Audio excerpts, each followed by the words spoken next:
Hello guys, हामी चाहिँ आज हाइकिङ जाँदैछौँ। हामी चाहिँ दाइ भाउजू अनि हाम्रो ट्विन्स बेबी प्लस हाम्रो छोरो।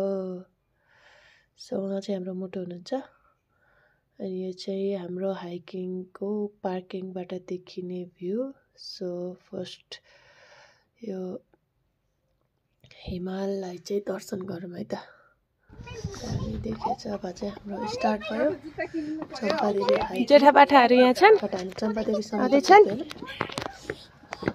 हामी चाहिँ यो नेपालको फर्स्ट एन्ड बिगेस्ट फ्ल्याग जुन चाहिँ हाम्रो बाँसबारी दक्षिणकाली वडा नम्बर 4 मा पर्छ। यो चाहिँ हाम्रो फर्स्ट पार्ट हो। So keep in touch.